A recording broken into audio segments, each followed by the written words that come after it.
पटना उत्तर प्रदेश भाजपा सहयोग एवं कार्यकर्ता सहायता प्रकोष्ठ के प्रदेश सहसंयोजक जितेंद्र ओझा ने पटना की जनता का हाल जानने हेतु सघन दौरा किया और लोगों से संपर्क के दौरान एक ही शिकायत थी कि नीतीश कुमार बिहार में जब से आए, मोदी जी केंद्र में जब से आए तब से विकास संबंधी कार्य जोरों पर हो रहा है। श्री ओझा ने कहा कि हम किसी सरकार की तारीफ करने और किसी सरकार की बुराई करने में विश्वास नहीं रखते और न उस मकसद से आया हूँ, लेकिन जनता की बातों को सुनना मेरा परम कर्तव्य है। जनता के सुख दुख को जानना पार्टी गाइडलाइन से हटके यह आम नागरिक की हैसियत से जनता के बीच में पहुंचकर उसे समझना भी मेरा कर्तव्य है, जो मैं अपने कर्तव्य का निर्वहन करने अपनी वित्तीय व्यवस्था से हर जगह भ्रमण करता हूं, जिसमें मुझे किसी से अनुमति लेने की आवश्यकता भी नहीं होती है और न किसी विशेष सुरक्षा की आवश्यकता। जब मैं नेता हूं, आप जनता है, नेता और जनता के बीच में सुरक्षा की कोई जरूरत नहीं होती। जितने भी नेता सुरक्षा लेकर चलते हैं ये सभी केवल अपने आप को दिखाने आते हैं कि देखो मैं बहुत बड़ा आदमी हूँ या माफिया हूँ, और फिर सफेद चोला पहन लेते हैं। वही ये नहीं जानते हैं कि जनता को क्या दर्द है और कोशिश भी नहीं करते हैं कि वह आपको जान सके, क्योंकि उनके पास टाइम नहीं होता है। श्री ओझा ने कहा कि बिहार का विकास पिछली सरकारों में क्यों नहीं हुआ। पूरा बिहार लालू के माफियाबाद से बर्बाद हो चुका था। हर तरफ गोला बारूद चलाया जाना, हत्याओं की फैक्ट्री खोल लेना और सरकारी धन का घोटाला करना, जमीनों पर कब्जा करना मात्र एक लक्ष्य बन गया था। तो विकास का मॉडल कहां से तैयार हो। श्री ओझा ने कहा कि आज मोदी जी की सरकार केंद्र में और प्रदेश में नीतीश की सरकार लोगों को नहीं अच्छी लग रही है, क्योंकि जमीनों पर कब्जा नहीं हो रहा है, हत्याएं काम हो गई है, दंगे शून्य हो गए, घोटाले शून्य हो गए, अब कोई चारा खाने वाला नहीं है, चारा चोर कोई नहीं है। तो ऐसे में जो गलत कार्य में लिप्त लोगों का उद्योग बंद हो चुका है, इसलिए उन्हें सरकार खटक रही है। यद्यपि वह भी यह जानते हैं जो लोग विरोध कर रहे हैं कि देश और प्रदेश का विकास भाजपा के कार्यकाल में ही हो रहा है, ये सच्चाई वह भली प्रकार जानते हैं, लेकिन उद्योग बंद होने से उन्हें कष्ट है, माफियागिरी बंद होने से उन्हें कष्ट है, उनके पास काम नहीं रह गया। श्री ओझा ने कहा कि माफिया कौन होता है जानते हैं, जो सबसे बड़ा लतखोर हो उसी को माफिया कहते हैं। पेपर वालों ने एक सुपीरियर शब्द बना दिया है, अर्थात जो अपराध जगत में सर्वगुण संपन्न हो वही माफिया बनाकर नेता बन जा रहा है। तो विकास कार्य कहां से हो। श्री ओझा ने कहा कि आप क्या, जब मतदान होगा वह समय जब भी आए तो एक तरफ लालू का विकास देखना, एक तरफ नीतीश और मोदी का विकास देखना, फिर मतदान करना। अपने आत्मा पर बोझ देकर मत करना। हम विकास के पक्षधर हैं, किसी पार्टी के पक्षधर नहीं है। बेशक हम पार्टी से जुड़े हैं, लेकिन यदि हमारी सरकार भी गलत निर्णय लेती है तो हम सड़क से सदन तक विरोध भी करते हैं, और यह जज्बा हर हिंदुस्तानी में होना चाहिए, क्योंकि राष्ट्र प्रेम सर्वोपरि है। आगे वार्ता में श्री ओझा ने कहा कि बिहार के इस आने वाले इस चुनावी दंगल में दो चीजें जनता के सामने निकल के आ रही हैं। एक तो लालू की माफियावाद सरकार के साथ कांग्रेस समेत सभी दल एक हो गए हैं, दूसरी तरफ नीतीश और केंद्र की मोदी जी की विकासवादी सरकार जो पूरे राष्ट्र को विकास की ओर अग्रसर कर रही है। आपको पसंद क्या है, ये फैसला आपका है।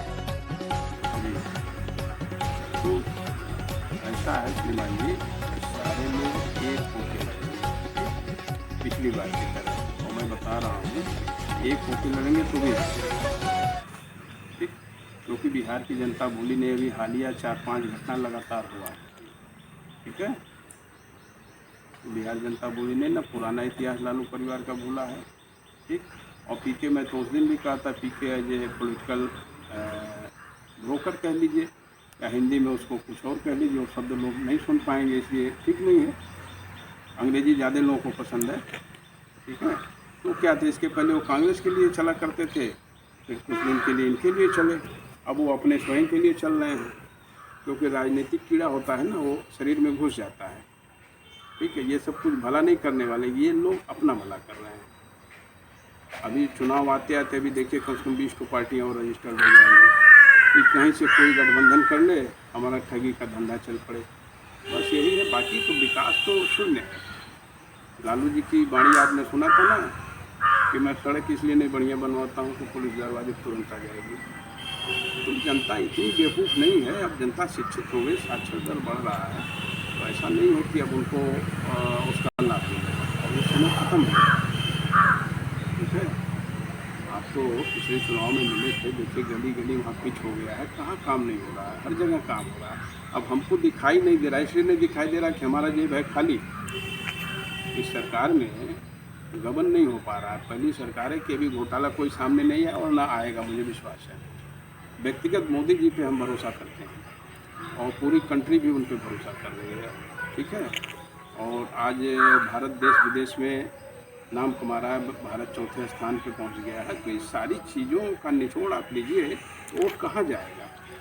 ईवीएम के ऊपर लोग ठिकड़ा फोड़ देते हैं कि ईवीएम हैक हो जा रहा है। आप बताइए, इतने बड़े लोकसभा क्षेत्र में, इतने बड़े विधानसभाओं में ईवीएम हैक होता है, कहीं मान लीजिए 1-8% कहीं कोई गड़बड़ी हो गई तो हैकिंग उसको नहीं कहा जाएगा। इलेक्ट्रॉनिक चीज़ें हैं, कोई गड़बड़ी हो गई तो 1-8% होता है, इतने बड़े उसमें नहीं हो सकता है ना, ये संभव नहीं है। तो ये तो अपने हार का वो बचाने के लिए, अपनी इमेज बचाने के लिए लोग इस तरह की बात करते हैं। मैं शाम को मिलता हूँ तो आप मिलें, फिर इस पर भी बहुत चर्चा होगी। ठीक है, धन्यवाद।